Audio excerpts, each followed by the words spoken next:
भाव, करुणा, वेदना। कई बार कुछ सुनते सुनते आंसू निकलता, कुछ पढ़ते पढ़ते आंसू निकलता है ना, समझ लो मन निर्मल होने लगा है। आंसू दो अवस्था में निकलते हैं, कब कब, या तो बहुत ज्यादा दुख होगा तब आंसू निकलेगा, कम दुख में आंसू नहीं निकलता। दूसरी अवस्था क्या है, जब बहुत ज्यादा सुख होगा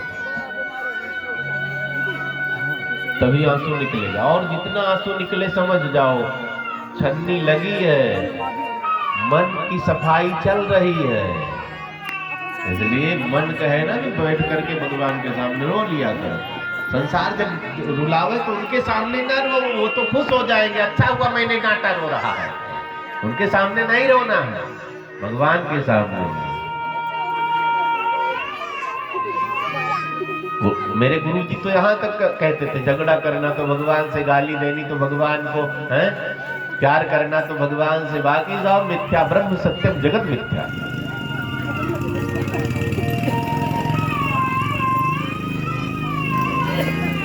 आगे सुखदेव जी ने समुद्र मंथन की कथा सुनाई।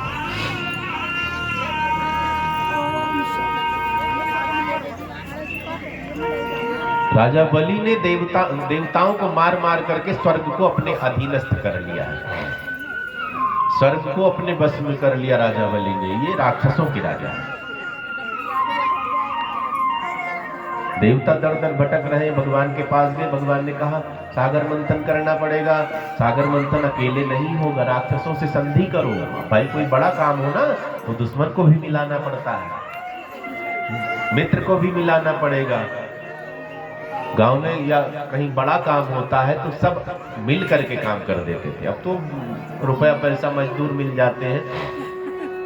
पुराने समय में गांव में फूस के छप्पर हुआ करते थे, पूरा गांव पहुंचता था, उसको ऊपर चढ़वाता था। किसी की लड़की की शादी में कुएं से पानी भरा जाता था ना, सब लग जाते थे। चक्कियां बहुत 50-60 साल पहले चक्की बिजली वाली होती नहीं, हाथ वाली चक्की। गांव में शादी हुई, इतना इतना गेहूं सबके घर भिजवाया जाता था, पीस कर सब भेजते थे। अब तो हाईटेक हो गए, नए बच्चे मजाक समझते हैं सब। ये सब होता था। बारात आती थी, पूरे गांव से खाट रजाई गद्दा मांग कर आता था। अब तो धन्ना सेठ हो गए साहब, ऐसे सबका काम चलता। मैंने आपकी खेती में काम करवा दिया, आप मेरे यहाँ काम कर, ऐसे सब चलता था जीवन।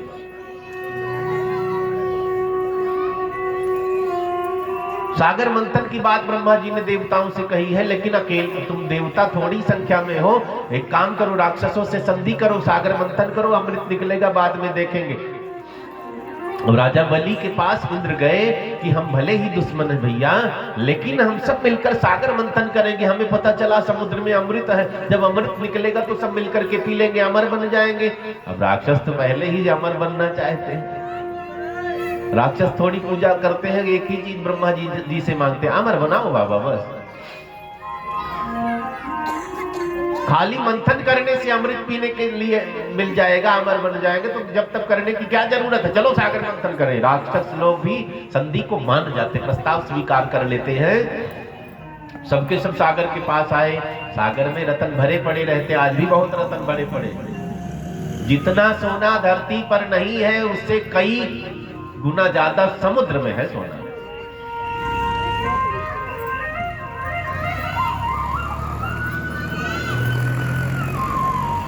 पानी तो बहुत है, लेकिन पीने वाला पानी बहुत कम है। सागर में बहुत पानी, खत्म नहीं होगा, लेकिन वो पीने लायक नहीं है ना, बहुत शोध करना पड़ेगा। कई फिल्टर वाली मशीनें, शुद्ध होता है। कभी समुद्र में गोता लगाया नहीं, कभी मौका लगे लगाना, देखो नमक नमक सब चिपक जाएगा।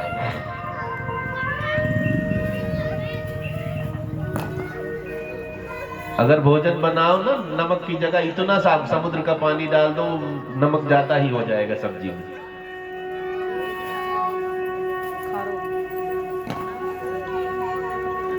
सागर मंथन की बात सोचो, सागर में अमृत है, इसका पानी नमकीन है। गजब कहानी, उल्टी उल्टी घटनाएं प्रकृति ने बनाई है, जो एक दूसरे से मैच नहीं कर रहे हैं। हीरा कहां निकलता है? कोयले की खदान में। कमल कहां के? कीचड़ में कमल खिलता है। इनकी लीला विचित्र विचित्र।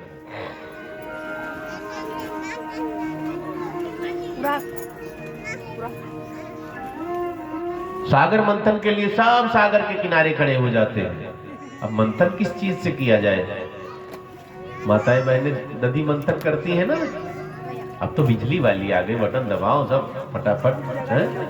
पुरानी माताओं लिए रस्सी से ऐसे ऐसे 4 घंटा, कई छोटी मथानी लिए 4 घंटा ऐसे ऐसे करती थी, तब माखन ऊपर आता था। अब एक मटकी दही मंथन करने में कितनी मेहनत, घंटा 2 घंटा लग जाता था। यहां तो पूरा सागर मंथन करना है, मथानी कहां से लाओगे? ब्रह्मा जी ने कहा मथानी इधर उधर से ना लाओ, पर्वत को ले आओ। मंदराचल पर्वत बहुत बड़ा पहाड़ है, मथानी बनाओ इसी की। अब मंदराचल पर्वत के पास सब गए। पर्वत ने कहा मुझे क्या दोगे? भाई मैं मथानी बनूंगा, मेरा भी तो फायदा होना। सबों ने कहा अमृत निकलने तो बंटवारा होगा। तैयार हो।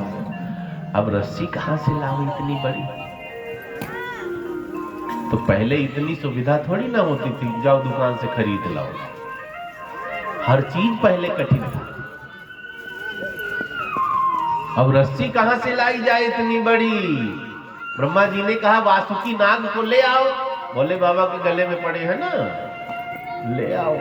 बहुत बड़े हैं ये, वहां तो छोटे बने रहते हैं। वासुकी नाग के पास गए। आपको रस्सी बननी पड़ेगी, मथानी में लिपटाऊंगा आपको। नाग देवता ने कहा मेरा क्या फायदा होगा? कहा अमृत मिलेगा, नागलोक में भी अमृत है।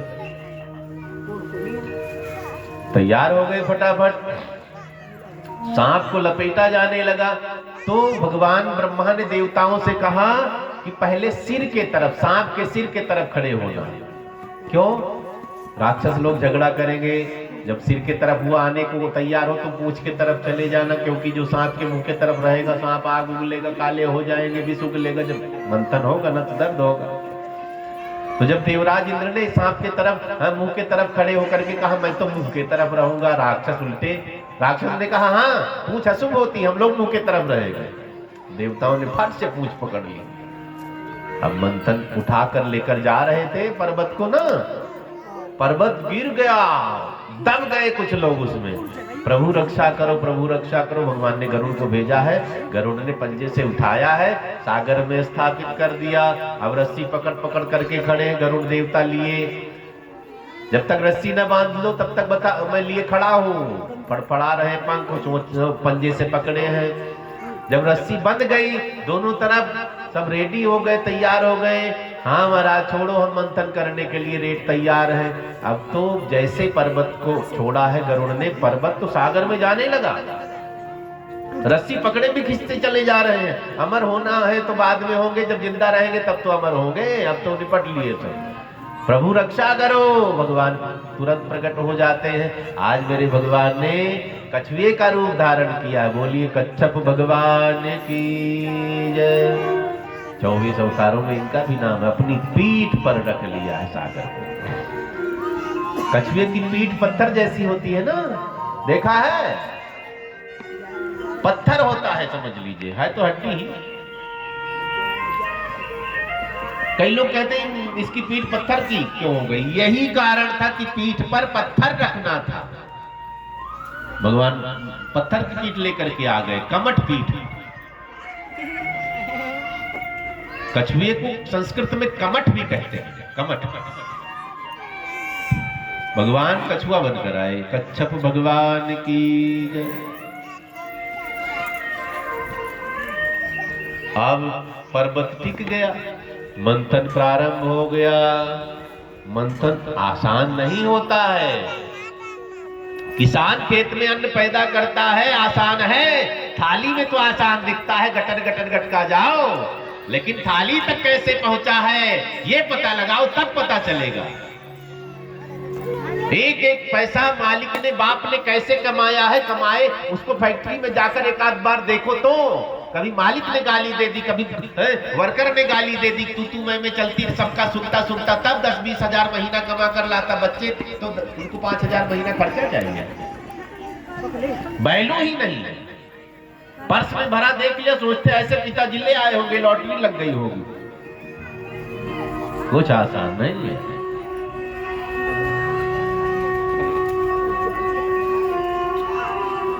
कोई चीज बनाना बहुत टफ है, बिगाड़ना तो आसान सा है। मकान बनाओ, एक एक ईंट रखोगे, 6 महीने में मकान बनकर तैयार होगा। मकान बिगाड़ना हो तो आधा घंटा में बुलडोजर रफा दफा कर जाएगा। बनना बहुत कठिन है, बिगाड़ना बिगड़ना बहुत आसान है। बोलिए शंकर भगवान की जय। मंथन चल रहा है। जब मंथन चरम पर पहुंचा, दूध में ही घी छिपा है, लेकिन दूध से घी कहां निकलेगा बताओ? घी तक पहुंचने के लिए क्या क्या प्रोसीजर है सबको पता ही है ना। दूध को जमाया जाएगा, नहीं दूध को ही ज्यादा मंथन कर दिया, दूध से ही कई बार मलाई निकल जाती, फिर उसको जमाना पड़ेगा, फिर उसको गर्म करना पड़ेगा, तब घी बनता है। जो जितना ज्यादा तपेगा वो उतना तरक्की करेगा। आप दूध को सुबह से शाम तक रख सकते हैं, इससे ज्यादा रख पाओगे? फ्रिज में न रखो, वैसे रख कर देखो, शाम को फट जाएगा। उसी दूध का दही बना दो।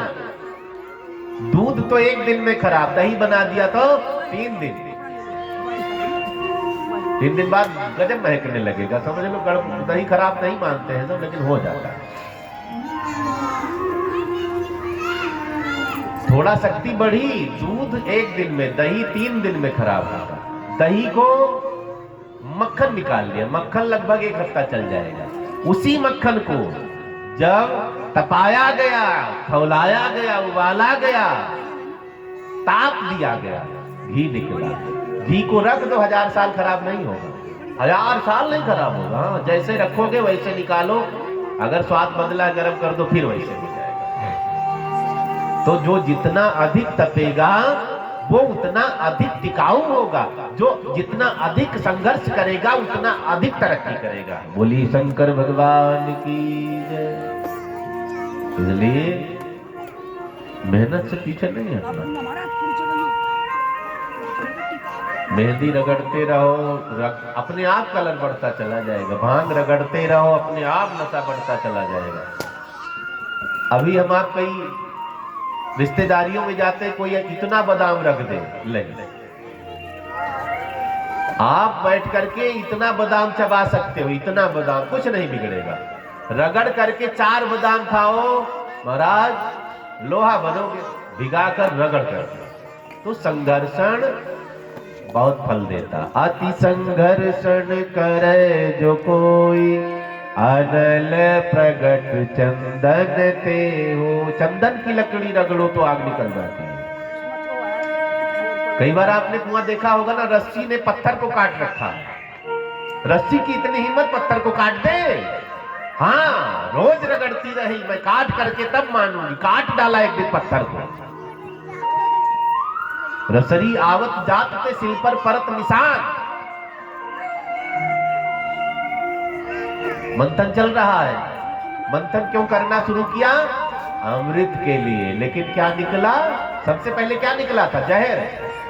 कई बार हम सोचते हैं काम करो अच्छा फल मिलेगा, उल्टा ही फल मिल जाता है।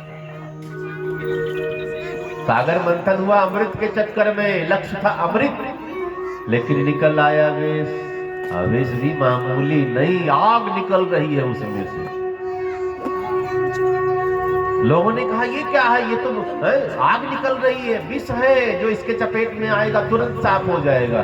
फिर सागर में फेंक दिया विष को, मटकी फेंकी। सागर ने कहा अब मैं नहीं रख पाऊंगा। आप जब दधी मंथन करते, माखन ऊपर तैरने लगा। कितनी कोशिश करो उस दही में माखन को मिलाने की, मिलेगा नहीं, मिला पाओगे। लगा लो जो।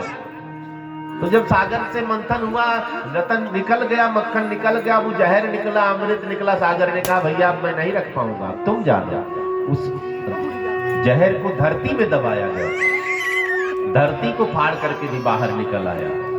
सागर ने भी जवाब दे दिया, धरती माता ने भी जवाब दे दिया। अब तो पूरी सृष्टि जलकर राख हो जाएगी। अमर होने के चक्कर में सब मरने की व्यवस्था कर बैठे। सुविधा जितनी है उतनी ही असुविधा है। घर में बिजली है ना, बड़ी सुविधा है, लेकिन बचे रहना चाहिए, नहीं असुविधा भी खड़ी कर देंगे। सिलेंडर गैस भरा है ना, सुविधा तो बहुत लगाया, टक से क्या कहते हैं उसको, जलाने वाला लाइटर। हाँ, तुरंत जल गया। और चूल्हा जलाना लकड़ियां फूक आधा घंटा फूकनी लेकर करो। तो सुविधा भी बहुत है। सिलेंडर जब फटता है तो अब हमारा और पड़ोसी का मकान साफ करता है। जितनी सुविधा उतनी असुविधा। पहले छप्पर के मकान होते थे फूस के, भूकंप आता था तो कुछ बिगड़ना है। आज भूकंप आएगा तो 3 दिन में जेसीबी भी निकाल पाएगा हमें, तब तक चटनी बन जाएगी। तो जितनी सुविधा है उतनी ही असुविधा है। पहले लोग पैदल चलते थे, एक्सीडेंट हुआ तो कितनी चोट लगेगी बताओ। एक उधर पैदल से आ रहे, एक उधर पैदल से आ रहे, बहुत जोर का एक्सीडेंट हुआ तो कांध से कांध लड़ जाएगा। और केटीएम बाइक से जा रहे हैं 120 की स्पीड में, पिकअप में उठती है, क्या होगा? कस्सी से बटोर कर रोड से लाएंगे। इतना सा हलवा बनकर आ गए हैं, कफन में लपेट कर चिता में लिटा दिया। बहू ने कहा चेहरा देख लो, कहने लगे चेहरा तो पता नहीं है, इसमें चेहरा क्या कहाँ है, पैर कहाँ है, चटनी बनाकर लाया। तो सुविधा जितनी उतनी असुविधा है। इसलिए साधु महात्मा कहते सुविधा भोगी नहीं बनना है, पुरानी पद्धति में चलो, घटनाएं कम होगी।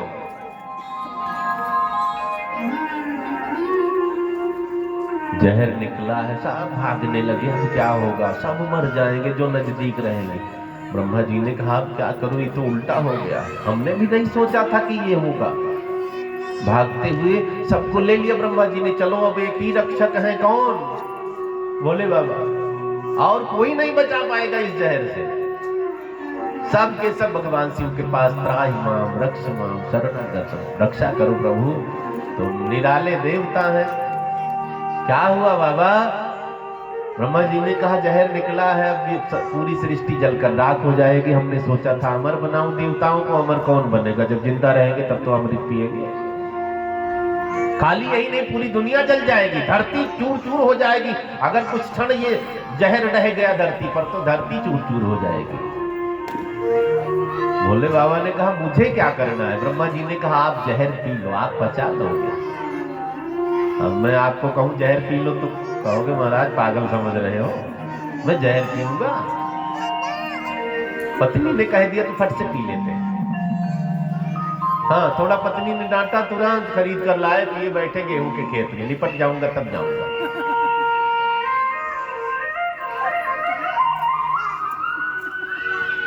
भगवान शंकर ने कहा क्या करना? ब्रह्मा जी ने कहा सबकी रक्षा करो, आप तो करुणा वरुणालय हैं, अकारण करुणा वरुणालय, बिना कारण के भी कृपा कर देते। आप ये जहर पी लो, सब बच जाएंगे। भगवान शंकर पार्वती जी के तरफ देखते, क्या कहती हो, जहर पी लूं? अब अगर पति आपसे पूछे जहर पी लूं, फंदा लगा लूं, क्या कहोगे? रहने दीजिए। कई तो कहते हैं लगा लो, कोई बात नहीं है, बहुत तंग कर रखा है।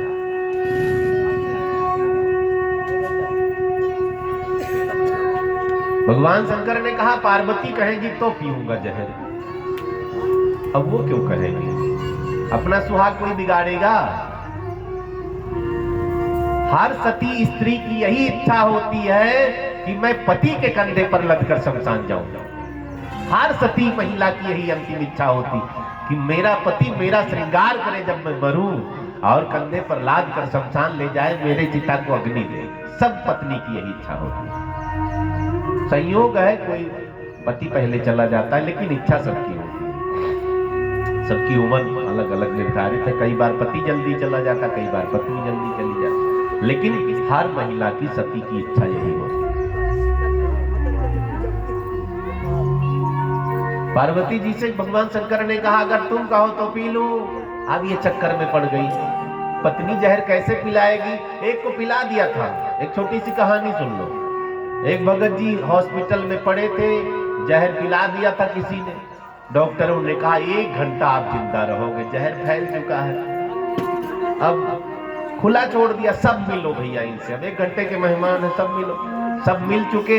पत्नी आई बेचारी, बैठ गई बगल में, पत्नी का हाथ पकड़ लिया पति ने, रोने लगा, देवी मुझे क्षमा कर देना। सारी गलती कभी कभी याद आती है ना। पति ने पत्नी से कहा, मैंने तुम्हें बहुत तंग किया है, मुझे क्षमा कर देना। पत्नी ने कहा, मैंने बुरा नहीं माना है। पति ने कहा, मैंने तुम्हें कभी साड़ी नहीं दिलाई, मुझे क्षमा कर देना। पत्नी ने कहा, मैंने बुरा थोड़ी ना माना। पति ने कहा, मैंने तुम्हें कभी मायके नहीं जाने दिया, बुरा नहीं मानना। पत्नी ने कहा, मैंने बुरा कहाँ माना है, आपने जो कुछ भी किया मैंने बुरा नहीं माना। आपसे भी मैं हाथ जोड़ रही हूं, आप भी बुरा ना मानना, जहर मैंने ही दिया है, बुरा ना मानना। पार्वती जी ने कहा, मां का हृदय है ना। पार्वती जी ने कहा, बच्चे अगर सुरक्षित हैं तो जहर पी लो, ये तो ठीक रहेंगे। माताएं अपने बच्चों से बहुत प्रेम करती हैं। बच्चा अगर भूखा है, पति को भोजन दे दिया और भोजन नहीं है तो पति की थाली खींच लेंगी पत्नियां, अपने बच्चों को दे देती हैं, आप कल खा लेना। ये उदात्त चरित्र है स्त्रियों का। ऐसा नहीं पति से प्रेम नहीं करती है। भगवती पार्वती ने कहा, बाबा आप जहर पी लीजिए, मेरे बच्चे तो ठीक रहेंगे। भोले बाबा ने कहा, तुम कहती तो पी लूंगा। उठाया, हालाहल विष मटकी में भरा हुआ था। भगवान शंकर ने राम बोल करके विष पी लिया है। विष राम, गले में विष ने आराम करना शुरू कर दिया, विश्राम हो गया। भगवान का नाम पड़ गया नीलकंठ, कंठ नीला हो गया ना, नीलकंठ भगवान की जय।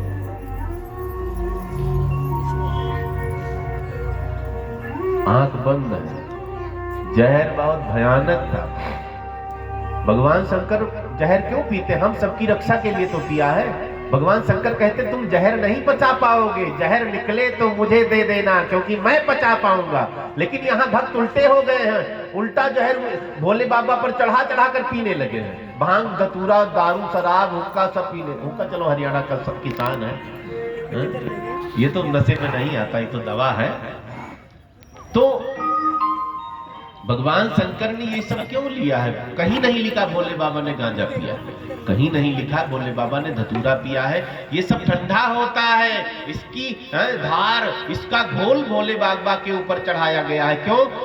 कि विष का असर कम पड़ जाए। सिर पर गंगा बिठाई गई, विष का असर ठंडा, सिर पर चंद्रमा बिठाए गए, विष ठंडा पड़ जाए। भोले बाबा को कैलाश में माइनस में भी कई 40-40 डिग्री टेम्परेचर रहता है, जहां बर्फ ही जमी रहती है, वहां उनको निवास मिला। क्यों? बर्फ से विष का असर कम हो जाएगा। हर चीज के पीछे मैंने कहा ना कारण है, कोई ना कोई लॉजिक है, कोई ना कोई व्यवस्था बनाई गई है, ऐसे थोड़ी ना।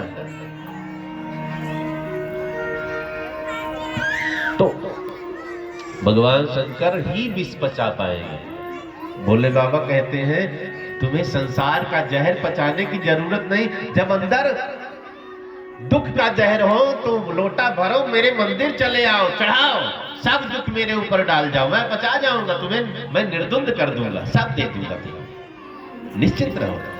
आपको राम जी के मंदिर में जाना है तो टाइम होता है ना, भगवान कृष्ण के मंदिर में जाना है तो टाइम से जाओगे, नहीं तो पर्दा लग जाएगा। भोले बाबा के मंदिर में पर्दा रहता है, ये बेपर्दा है। राम जी कहते मेरे टाइम से आओगे तब दर्शन मिलेगा, नहीं तो मैं सो जाऊंगा। कृष्ण भगवान कहते मेरे टाइम से आओगे तो दर्शन दूंगा, नहीं सो जाऊंगा। भगवान शंकर कहते सुबह 5 बजे जगो, लोटा भर करके आ जाओ। चेले ने कहा 5 बजे तो मैं उठता ही नहीं हूँ, 8 बजे उठता हूँ, आ जाना 8 बजे लोटा भर के। दूसरे चेले ने कहा बाबा मैं 12 बजे तक सोता हूँ सुबह दिन में, तो 12 बजे लोटा भर करके चले आना। एक ने कहा मरने की फुर्सत नहीं, मैं 3 बजे आ पाऊंगा, आ जाऊं, आ जाना, कोई बात नहीं।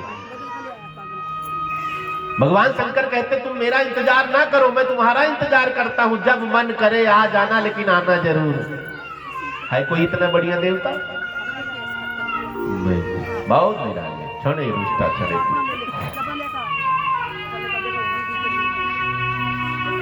मेरा कर दो बेड़ा पार भोले शंकर जी, मेरा कर दो बेड़ा पार भोले शंकर जी।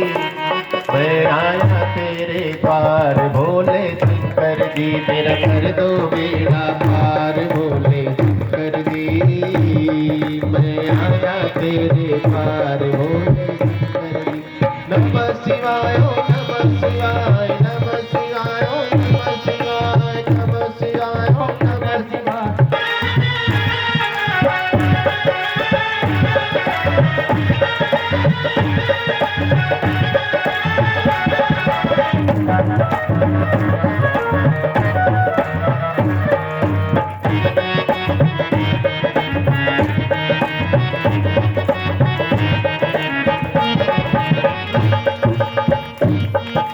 दूर तुम्हारा मोक्ष का द्वारा, दूर तुम्हारा मोक्ष का द्वारा, दूर तुम्हारा मोक्ष का द्वारा, दूर तुम्हारा मोक्ष का द्वारा, दूर तुम्हारा मोक्ष का द्वारा, दूर तुम्हारा मोक्ष का द्वारा। दर्शन को आवे जग सारा, दर्शन को आवे जग सारा, मेरा नाम जपे संसार भोले शंकर जी।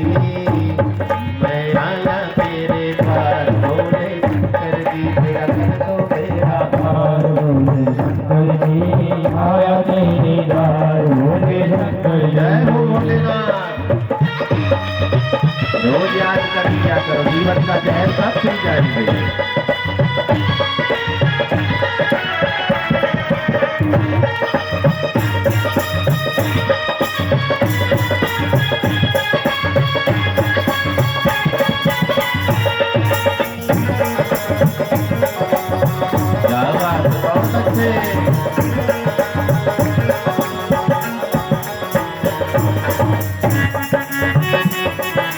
भोला भाला नाम तुम्हारा, भोला भाला नाम तुम्हारा, भोला भाला नाम तुम्हारा, भोला भाला नाम तुम्हारा। पतित जनों का तारनहारा, पतित जनों का तारनहारा, पतित जनों का तारनहारा, पतित जनों का तारनहारा। कर मेरा उद्धार भोले शंकर जी।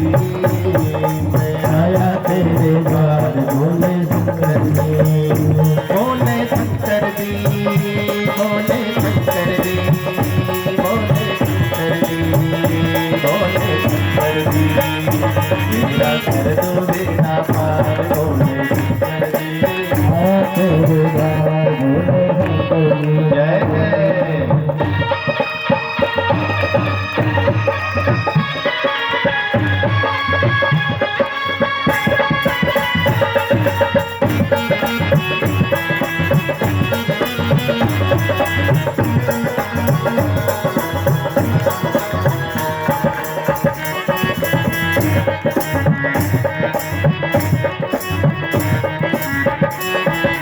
फूल चढ़ाऊं तेरी ज्योत जलाऊं, फूल चढ़ाऊं तेरी ज्योत जलाऊं, फूल चढ़ाऊं तेरी ज्योत जलाऊं, फूल चढ़ाऊं तेरी ज्योत जलाऊं। नित नित तेरा ध्यान लगाऊं, नित नित तेरा ध्यान लगाऊं, नित नित तेरा ध्यान लगाऊं, नित नित तेरा ध्यान लगाऊं। दे दर्शन एक बार भोले शंकर जी।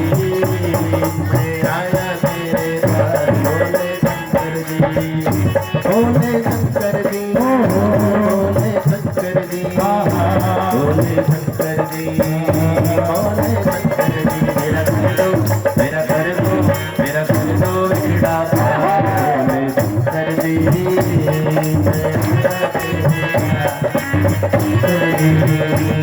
मैं आया तेरे द्वार भोले शंकर जी। मैं आया तेरे द्वार भोले शंकर भगवान की जय हो। भोले बाबा ने विष पी लिया, नीलकंठ बन गए।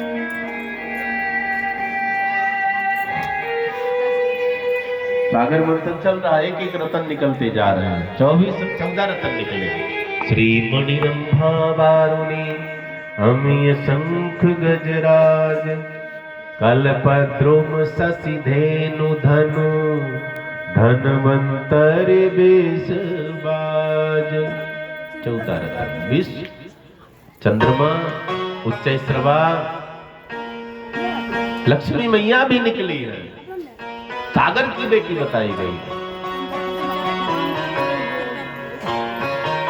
चंदा को मामा क्यों कहते पता है? लक्ष्मी जी के भैया है। चंद्रमा भी निकले हैं सागर से, कहते चंदा मामा दूर के। चंदा को मामा कहते हैं इसीलिए। पहले पता था ना, मामा तो पता है कि मामा जी है चंद्रमा, लेकिन अब कारण तो नहीं पता रहा होगा, ध्यान नहीं दिया होगा। सिंपल सा कारण है। लक्ष्मी मैया को साफ टुकटुकी बड़ी सुंदर है ना। सब राक्षस भी सोचते मेरा ब्याह हो जाए, देवता भी सोचते मेरा ब्याह हो जाए। लाइन से बैठ गए सब, माला लिए लक्ष्मी मैया निकल पड़ी।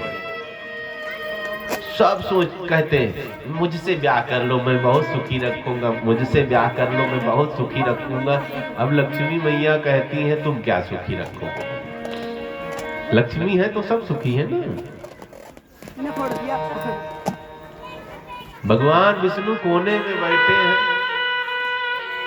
उनको चिंता है भोले बाबा ने जहर पी लिया एकदम है भाई, जहर तो असर तो करेगा ही, कंठ नीला पड़ गया है। भगवान शंकर उस अवस्था में कुछ बोल बैठे थे, वो आज मंत्र बन गया जिसे साबर मंत्र कहते हैं। जहर का प्रभाव था ना, अंग कंग चंग टंग पंग सन ये सब बोल दिया था ना, सब मंत्र बन गया, साबर मंत्र बन गया। भगवान शंकर की चिंता में विष्णु भगवान कोने में बैठे थे। अब लक्ष्मी को जो चाहते हैं लक्ष्मी उन्हें नहीं चाहती, ध्यान रखना। जो लक्ष्मी जी को देखेंगे भी नहीं लक्ष्मी उन्हीं के घर जाती है। कई ऋषि मुनियों को महात्माओं को सुना होगा आपने, पैसा छूते नहीं और लोग कट्टा कट्टा भर भर करके नोट पटक करके जा रहे हैं। मेरे बाबा गुरु पैसा छूते नहीं थे, पैसा 12 करोड़ आज के 22 साल पहले उनके खाते में निकला था, पैसा छूते भी नहीं। तो लक्ष्मी के पीछे जितने भागो भाग जाएंगे आगे तो खाली विष्णु को मिलेंगे भैया। अब लक्ष्मी को नहीं विष्णु का वरण करो। अगर विष्णु घर में आ गए तो लक्ष्मी को मजबूरी हो जाएगी ना, पत्नी कहाँ पति के बगैर। लक्ष्मी मैया भी पीछे पीछे आ गए, और जब तक विष्णु घर में रहेंगे तब तक लक्ष्मी मैया घर में रहेंगे। मान लो खाली लक्ष्मी को बुलाओ आ जाएंगी, अब पति से अलग मान लो आप ही मायके में चली जाओ, कितने दिन रहेंगे? 1 हफ्ता 15 दिन, अंत में हाथ जोड़ना पड़ेगा, मम्मी जाने का नहीं घर बिगड़ जाएगा। और पति के साथ गई है तब तो आने का नाम है नहीं, चाहे मायका हो चाहे ससुराल। कई लड़कियां पति के साथ मायके जाती है ना, महीना महीना, मायके वाले भी हाथ जोड़ लेते, बेटी ले जा।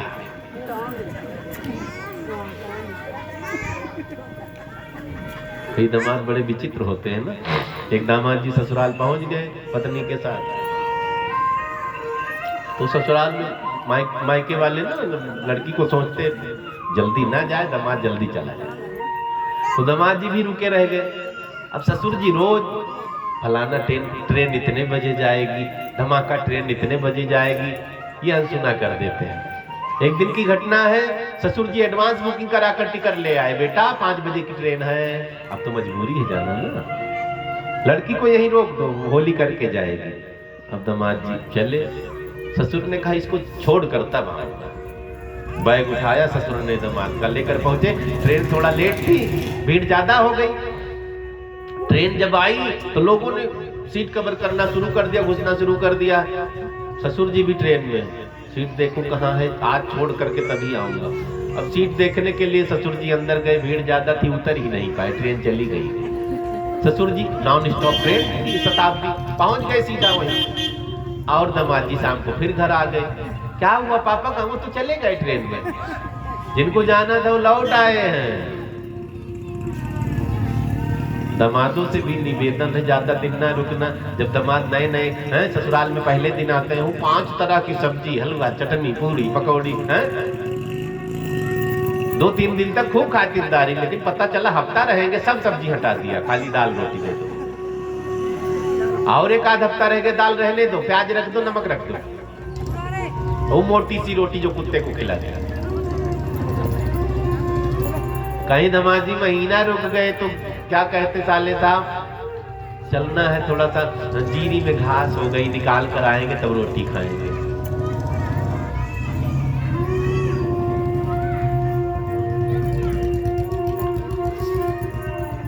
तो कोई थकने ना पावे, उसके पहले ही चले आओ। लक्ष्मी मैया कहती है मैं आपका वरण नहीं करूंगी, जो मुझे नहीं पसंद करेगा मैं उसको वरण करूंगा। अब भगवान विष्णु देख ही नहीं रहे कौन है, वो तो अपने टेंशन में भोले बाबा को जहर पिला दिया, क्या होगा क्या नहीं होगा। लक्ष्मी जी नजदीक पहुंचती हैं, मुझे तो देख ही नहीं रहे। सामने गई, भगवान उधर घूम गए, फिर सामने आई, फिर भगवान घूम गए। लक्ष्मी जी ने कहा इन्हीं का मैं वरण करूंगा। पहला कारण तो ये, भगवान लक्ष्मी को नहीं जानते। दूसरा कारण, भगवान विष्णु के वक्ष स्थल पर ब्राह्मण का चरण चिन्ह बना हुआ है। महात्मा भृगु ने लात मारी थी ना, याद है कथा। लक्ष्मी किसको मिलती है? जो गुरु का चरण हृदय में रखता, जो ब्राह्मण का चरण हृदय में रखता है, माता पिता का चरण अपने हृदय में रखता है, लक्ष्मी उसे ही मिलती है। लक्ष्मी जी ने भगवान का वरण किया, भगवान ने लक्ष्मी जी का वरण किया। अब सबसे आखिर में भगवान ने धन्वंतरी का रूप धारण किया। धन्वंतरी भगवान की जय। अमृत का कलश लेकर निकले, अमृत लेकर निकले, देवताओं को दिया। धन्वंतरी भगवान फिर अंतर ध्यान हो गए। अब अमृत आया तो हल्ला मच गया, अमृत आया अमृत आया। राक्षसों ने झपट्टा मारा, छीन लिया। देवता वैसे कमजोर होते हैं, छीन लिया। राक्षस भागने लगे, कभी वो छीन लेता। अब राक्षस भी आपस में छीना झपटी, मैं पीऊंगा मैं पीऊंगा। कभी कलश वो लेकर भागता, कभी कलश वो लेकर भागता। भागते जा रहे हैं, जिसको मिल गया वो आगे लिए भागता जा रहा। बास्केटबॉल गेम देखा है ना, जिसको मिल गया लिए दौड़े। फिर देवता रोते रोते भगवान विष्णु के पास गए। प्रभु अमृत को छीन कर राक्षस जा रहे, हम तो वैसे रह गए ठन ठन गोपाल। भगवान ने कहा इतना भी बल नहीं है, हर बात में मेरी जरूरत, हर बात में मुझे तंग करोगे। कई भक्त अनाड़ी होते, मिनट मिनट में भगवान को तंग करते रहते। अपनी भी बुद्धि लगाओ, दिया है ना, पागल तो बनाया नहीं ना। अपनी बुद्धि लगाओ, फेल होना तो वो मदद करेगा, चिंता न करो। भगवान ने कहा चल कोई बात नहीं, इतना झंझट करवाया है तो ये भी पार करवाऊंगा। आज भगवान ने गजब रूप धारण किया है। साड़ी पहनी है मेरे भगवान ने, भर भर बाह चूड़ी पहनी है। महावर समझते हैं, पांव में रंग लगाते हैं ना, ये 16 श्रृंगार में आता है। इधर कम चलन है मेरे उधर तो अगर घर में हवन भी होना होगा तो नाई आएगा ना, पति पत्नी दोनों को पांव में महावर लगता, पूजा में बैठने देते। कई जगह मेहंदी लगा कर काम चला लेते, वही बात है। भगवान ने गजब श्रृंगार किया है। स्त्रियोचित श्रृंगार, स्त्रियों का श्रृंगार कितना है? 16 श्रृंगार। पुरानी बात हो गई। अगर आज हमें लिखना हो तो 16 को 4 से गुणा करूंगा, कितना हुआ? 64। 16 को 4 से गुणा, आज 64 तरह का श्रृंगार है, जान लो। हाँ गजब। एक ही नाखून में 3 तरह की नेल पॉलिश, ऊपर से डायमंड और चिपका लेते हैं। पुराने समय में जिसका जितना लंबा बाल होता था उसको उतना सुंदर माना जाता था। आज जितना छोटा हो बॉय कट उतना सुंदर, उतना बढ़िया।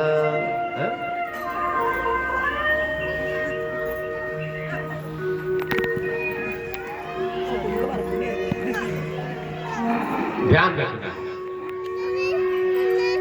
दिल्ली में मेरी कथा हो रही थी, एक माता जी आती थी, आगे बैठती कथा में, तो लगाव सा हो गया। वो दिन में आई मिलने के लिए, महाराज जी आपका दर्शन करना था। मैंने कहा बैठो। तो पुरानी बात, लाइट चली गई, पसीना हुआ तो रुमाल उठाया, यहाँ ऐसे पोंछ दिया, तो काजल से बना के आई थी वहाँ पूरा, वो काजल इधर उधर बह गया, यहाँ साफ हो गया। तो मैंने कहा माता जी इधर लग गया है। अब लज्जी तो महाराज जी ट्रेनिंग बनवाने गए, बनाते बनाते बिगाड़ ही दिया, सारा साफ कर दिया।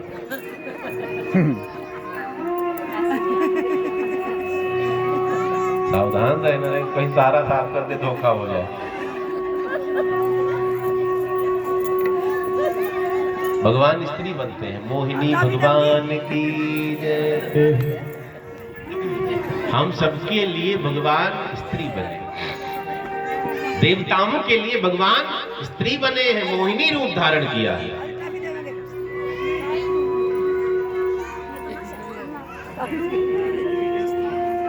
पतिदेव बहुत प्रेम करते हैं ना आपसे, उनसे कभी कहो जब खुश रहे, मूड ठीक हो, आपको मैंने कुर्ते पैजामे में देखा बड़े सुंदर लगते, आपको मैंने पैंट शर्ट में भी देखा बड़े सुंदर लगते, आपको मैंने कोट पैंट में देखा बड़े सुंदर लगते हैं, एक दिन साड़ी पहनकर दिखाओ, देखो कैसे लगते। पहनेंगे? ओ महाभारत छिड़ेगा, साड़ी पहनाएगी मुझे।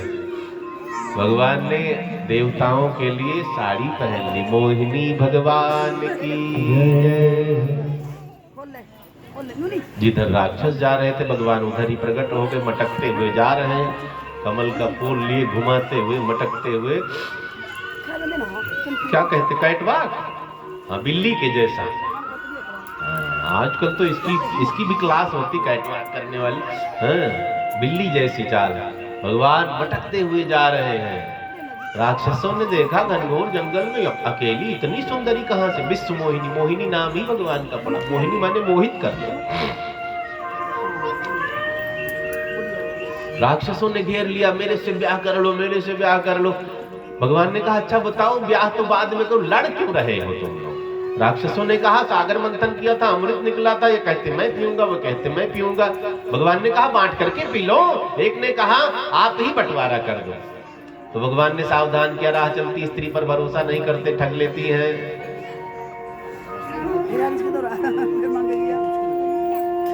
लिखा है त्रिया चरित्रम, त्रिया चरित्र अच्छे अच्छे पढ़े लिखे नहीं समझ पाते।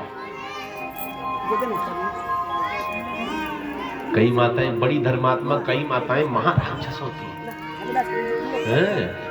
कई तो घर को स्वर्ग बना देती है, कई घर को ऐसा नरक बनाती है घर में जाने पर नहीं कहता। तो दोनों की जरूरत समाज में है। भगवान ने कहा राह चलती स्त्री पर भरोसा नहीं करना चाहिए। कई बार बस में बैठे होते ना, कोई सुंदरी आई बगल में बैठी, फ्रेंडशिप मिनट में पक्की हो गई। हम कोल्ड ड्रिंक लाएंगे तो आधा आधा पिएंगे, समोसा लेंगे आधा आधा खाएंगे, बर्गर लेंगे आधा आधा खाएंगे। उसने विश्वास जीत लिया। अब कहने लगी जाओ होटल है पानी लेकर चले आओ।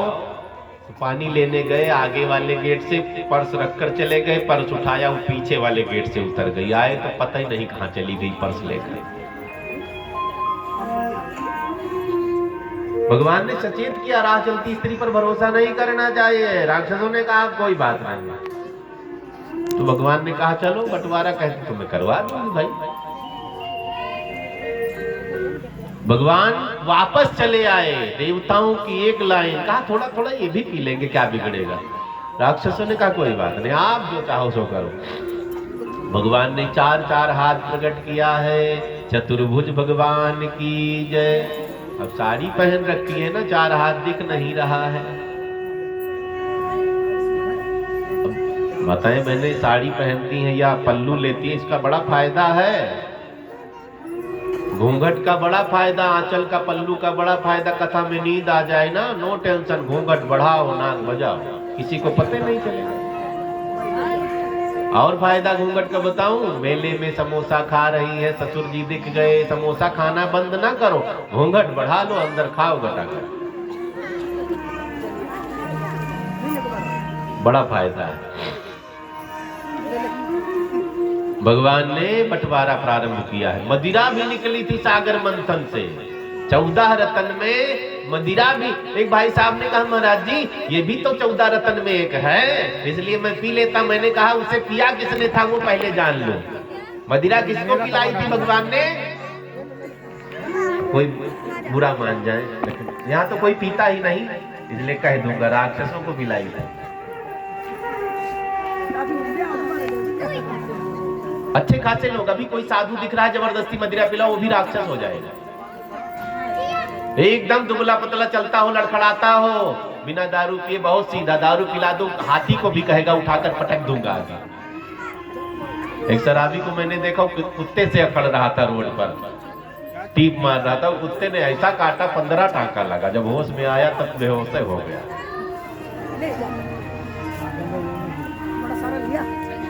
मदिरा भी निकली थी भगवान ने गुप्त रूप से, एक तरफ मदिरा एक तरफ अमृत।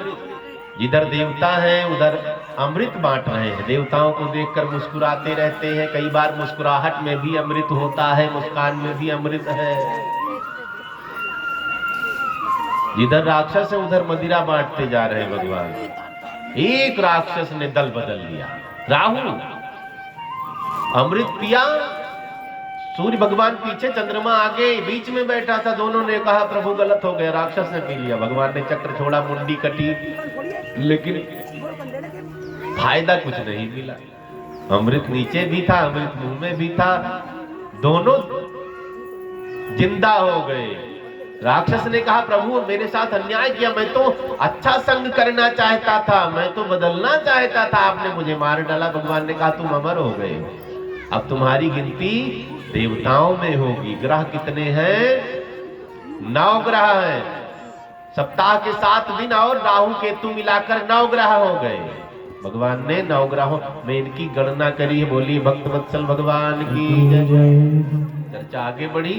अब भगवान ने अमृत का बंटवारा किया है, घमासान युद्ध हुआ, देवता अमर हो गए हैं, राक्षसों को परास्त कर दिया, देवासुर संग्राम हुआ है। अब देवता स्वर्ग के सिंहासन पर बैठ जाते हैं। देवता घमंडी हो गए। राजा बलि स्वर्ग छूट गया लेकिन भक्ति नहीं छोड़ी। राजा बलि राक्षस कुल में लेकिन अनन्य भक्त है भगवान विष्णु के। यज्ञ करते जा रहे, पूजा पाठ जब तक करते जा रहे हैं, देवता स्वार्थी। एक दिन क्या हुआ, पुनः देवासुर संग्राम हुआ, अमर देवता हार गए, दर दर भटकने लगे। मैया अदिति से कहा कि कुछ करो। मैया अदिति ने कश्यप भगवान से कहा, कश्यप भगवान की 13 पत्नियां हैं। दिति अदिति मुख्य, दिति से दैत्य, अदिति से देवता। अदिति मैया ने कहा देवताओं की रक्षा करो। पति ने कहा दोनों मेरे बेटे, मैं कुछ नहीं कर, आप कुछ करो। माँ अलग अलग है ना, आप कुछ करो, रास्ता तो बताओ। कश्यप भगवान ने मैया अदिति को कहा आप व्रत करिए, संतान, अच्छी संतान के लिए एक व्रत बताया, पयो व्रत। ये फाल्गुन शुक्ल पक्ष प्रतिपदा से द्वादशी तक किया जाता है। संतान के लिए ये व्रत किया जाता, दूध पी करके 12 दिन रह जाता, 12वें दिन शाम को व्रत खोला जाता है। बारिश तो नहीं हुआ अच्छा।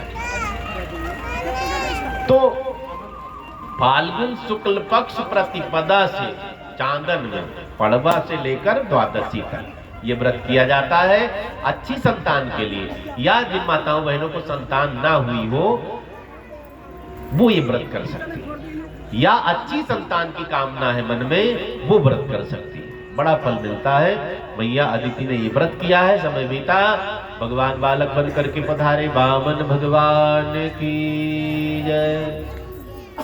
भगवान वामन के रूप में आते, वामन अंगुल के। हम आप कितने अंगुल के हैं कभी नापा है? नहीं नापा। अपना ही शरीर ठीक से पता तो लगा लो, कितना बिलांत है हमारा, कितना अंगुल है? मकान बनाना हुआ इंची टेप लिए नापते फिरते हैं, लाख 2 लाख 10 लाख 15 लाख में, करोड़ में बन जाता। ये खरबों का ये शरीर है, खरबों की जमीन है, इसको नाप जोक नहीं रखते। हम सब 84 अंगुल के अपने अंगुल से, चाहे बच्चा हो, चाहे बूढ़ा हो, चाहे जवान, अपने अंगुल से सब 84 अंगुल के, 12 बिलांत के, 12 सत्ते 84।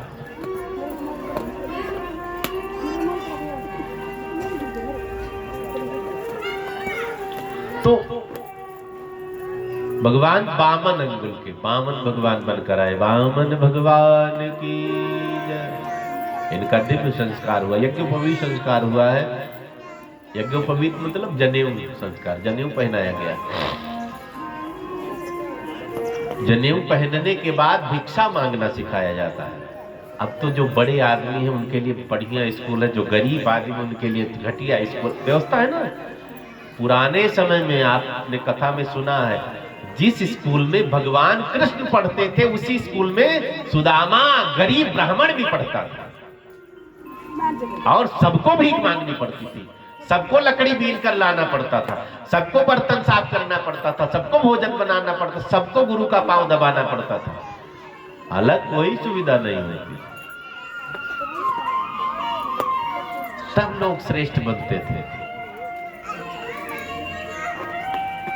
अब उल्टी सीधी सीधी घटनाएं घट रही, उल्टा सीधा काम हो रहा है। ठीक है, चलिए।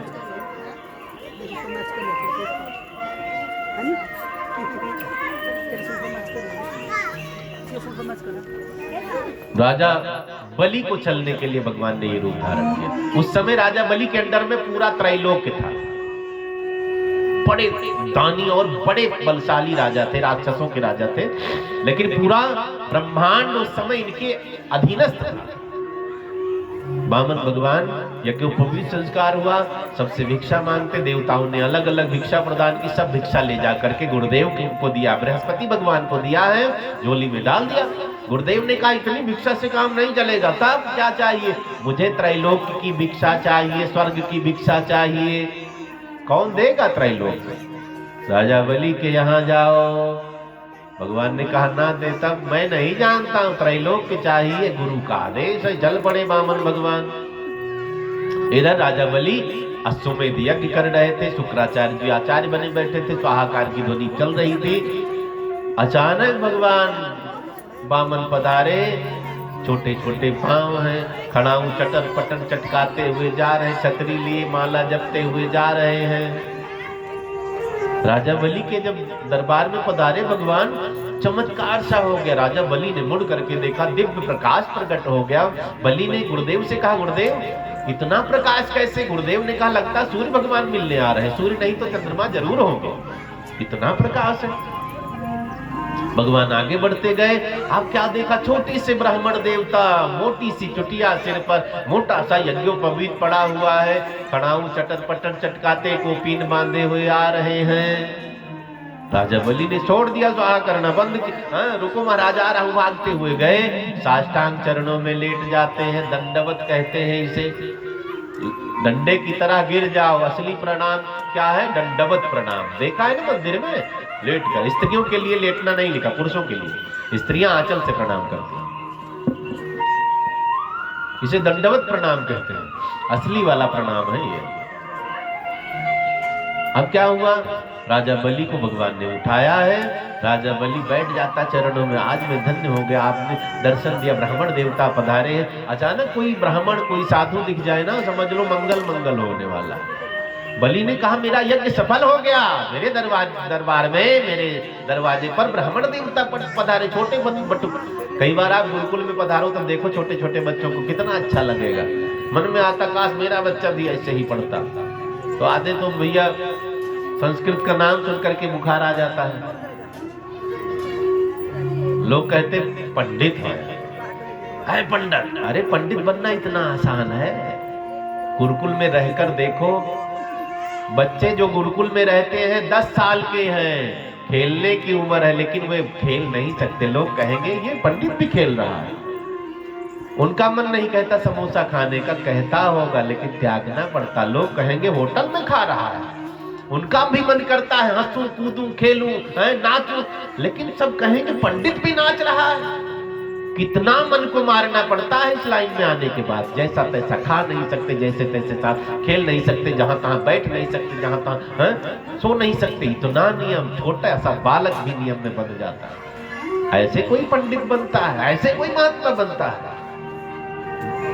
12 साल महात्मा की टोली रहो, 12 साल रहो महात्मा की टोली, तब आवे महात्मा की एक बोली, एक बोली।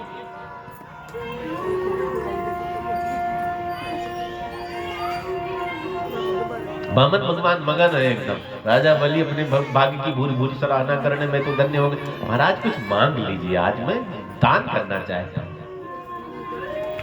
भगवान और स्पीड में माला जपने लगे। कुछ मांगना हो तो दिखावा करना पड़ता है।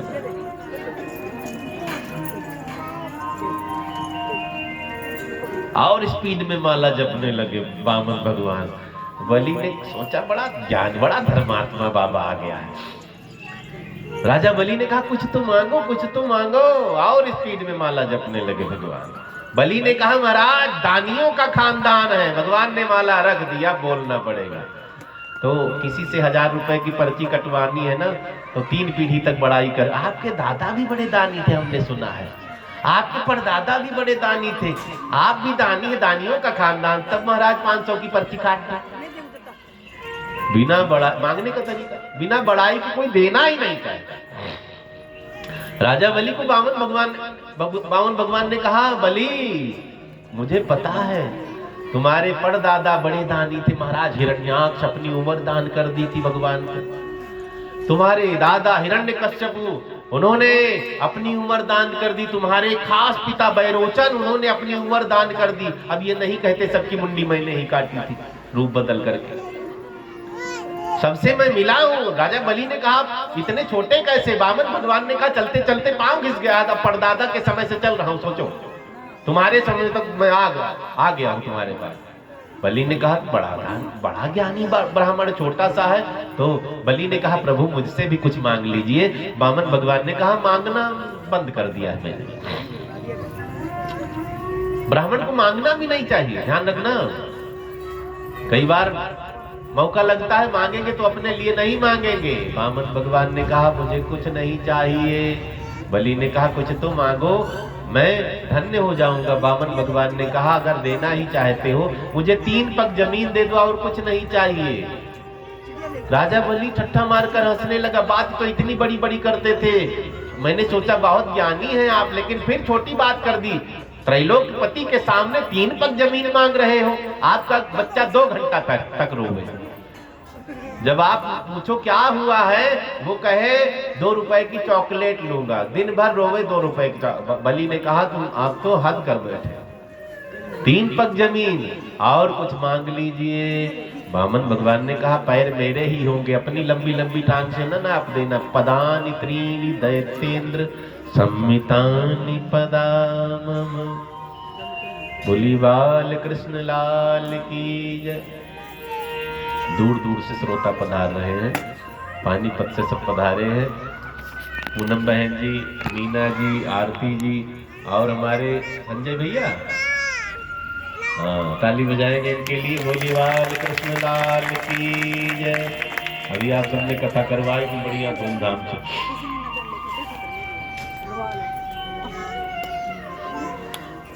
शंकर भगवान की जय। राजा बलि देखते हैं भगवान ने जिद कर ली, बच्चे जिद कर लेते हैं। 3 पग जमीन, पग भी मेरे ही होंगे। पदानि त्रीणि दैत्येंद्र संमितानि पदामम। 3 पग होंगे। राजा बलि ने कहा महाराज जी जहां से नापना हो नाप लो, आप मानोगे है नहीं, 3 पग में क्या बिगाड़ लोगे, क्या बना लोगे? भगवान ने कहा नहीं, बस बैठ करके तब करना है। राजा बलि ने कहा मांग, जहां से नापना है नाप लीजिए। भगवान ने कहा जहां से नापना वो नहीं नापना, आप पहले संकल्प करो, दान की व्यवस्था बनाओ। दान पहले संकल्प करके किया जाता था। तो अब तो लिखा पढ़ी की बात हो गई, पहले कह दिया ये आपका है तो आपका हो गया। अब जवान का भरोसा नहीं, तो लिखना कहते लिखता है, सब जवान से गिर गए हैं, कहेंगे कुछ करेंगे कुछ। कलम की जरूरत क्यों पड़ने लगी? जब जबान घटिया हो गई, नहीं तो जबान की ही वैल्यू होती थी। तब कलम की जरूरत पड़ी जब हमने जबान खो दिया।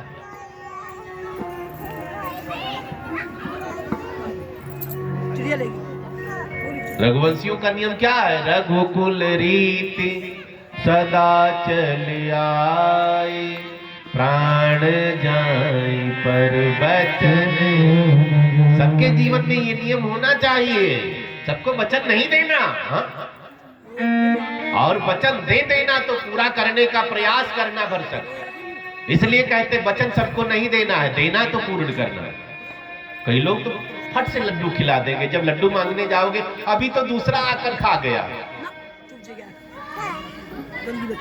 कई लोग आपसे कहेंगे बताना पूरा दिन आएगा, 1 लाख 2 लाख आधी रात को दे दूंगा। जब आप मांगने पहुंचोगे तो क्या कहेंगे पता है? 1 घंटा पहले मीटर लेकर चला गया।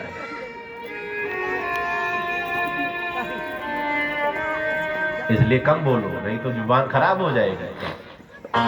राजा बलि ने कहा नाप लीजिए जहां से लेना है, नहीं संकल्प करिए। अब जब जल लेकर के संकल्प करना चाहा, हाथ में जल लेना पड़ता, पूजा पाठ करते ना तो संकल्प के लिए जल पैसा फूल लेकर संकल्प करते, फिर पूजा शुरू होती। संकल्प किया, टोटी वाला कमंडल था, टोटी लगी थी। शुक्राचार्य ने कहा ये 52-53 नहीं, देखूं क्या है। आंख बंद किया, विराट विष्णु। राजा बलि से कहते रुक जा, ये कोई 52-53 नहीं, तुझे लूटने तुझे छलने आया, ये छलिया है। ऐसा वैरोचने साक्षात विष्णु रव्यय कश्यपादितेर जाता देवानाम कार्य साधका। ये देवताओं का काम बनाने वाला छलिया है, विष्णु है, कुछ न देना, इसको लूट लेगा, बड़ा लुटक्कर है ना लूटने वाले। पक्के चोर हैं ये, लग गए तो कुछ छोड़ेंगे नहीं। नवग्रह बिगड़ेंगे तो पंडित जी से जब करवा लो ठीक हो जाए, जब 10वां ग्रह लगता है तो मीराबाई बना देगा ये। रानी से भिखारन, राजा से फकीर बना देगा। कौन? मेरा परमात्मा गोविंद भगवान, सब छुड़वा देंगे। मीराबाई ने क्या कहा है?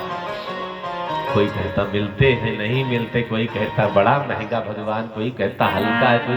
मीराबाई ने कहा मैंने साफ देख लिया है, ना महंगा है ना भारी है ना हल्का है, तुम खरीद नहीं पा रहे, मैंने तो खरीद लिया उसको। मैंने लीनो गोविंदा मोल मायरी, मैंने लीनो गोविंदा लीनो गोविंदा मोल, ताली बजा के गोविंदा मोल।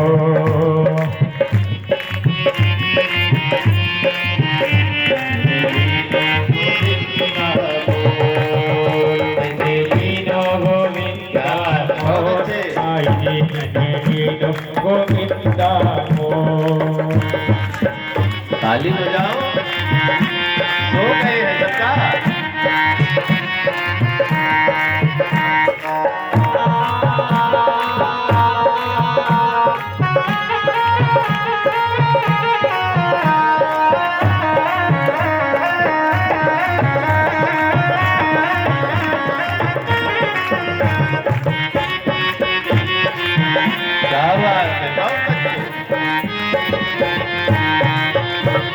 कोई कहे महंगा कोई कहे सस्ता, कोई कहे महंगा कोई कहे सस्ता, कोई कहे महंगा कोई कहे सस्ता, कोई कहे महंगा